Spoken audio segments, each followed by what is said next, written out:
I'm going to show you how quick and easy it is to put a listing in with the listing wizard.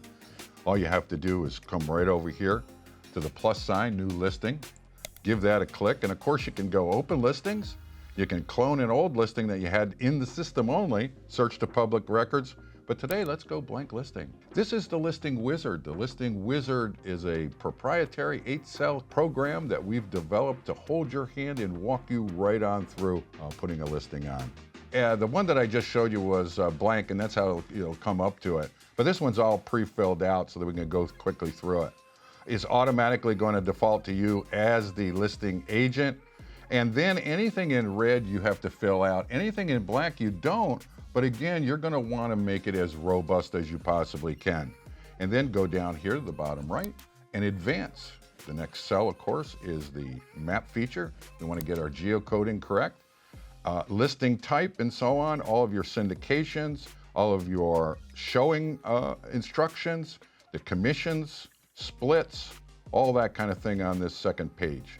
And then we get down to what type of deal are we really working on. Then we get into the next cell, which is basic information. Of course, we know exactly what we're going to put in here. The next cell, interior information, we have every field that you can imagine. If in fact you don't see a field and it's important for your niche property, give us a quick email and we'll go ahead and add that on for you. And just go right on down the page, click, click, click, next. Next is the exterior info, same thing. We have every field that you can imagine. They're all here. You need more, let us know. We have everything in here. Heck, we even have pickleball courts down already. That seems to be a popular thing that everybody's putting in now.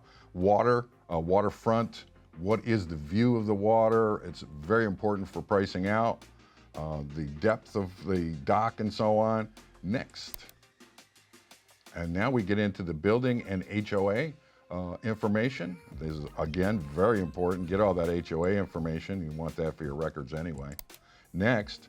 Now we're going to get into public remarks. We will take a headline, first time on market, something of this nature, or we can go ahead and just put in our marketing text. We'll take 4,000 characters, and yes, the space bar is a character. Down here is where we're going to put our branded postfix. That is, in fact, where you can put call Joe for a showing, my email or my phone number. Agent remarks and directions to the property are next. Virtual tour links, go ahead. If it's a virtual tour off of your YouTube page, that's where it goes. If it's a landing page on your website or right off of your website, that goes there. You can also put the address to your brokerage in there if you don't have a virtual tour. It's very effective. Next is tax information, very easy. Next, photo manager, very easy. How do you do the photos, Joe? Well, remember, these photos, you can move them all around, so you can refresh them anytime that you'd like. Please, no people, no people, no people, no emojis, no signage, that kind of thing. And how we do this is very simple. It's a simple add files. This is like putting an attachment on your email. You click add files, your file folder comes up. Best to do this on your computer. Click on your pictures, click and drag, and that's it. Just click and drag. As you see, now I get rid of my file folder. Start upload is necessary. If you don't do that, no pictures. Next. Same thing with the listing agreement. I'm going to add files. I'm going to go ahead and pull the file, drag it down here, and then upload it. Start uploading. So here we go. We're going to cancel that out so we can advance. Next, I'm all done. View listing, folks. It is that simple.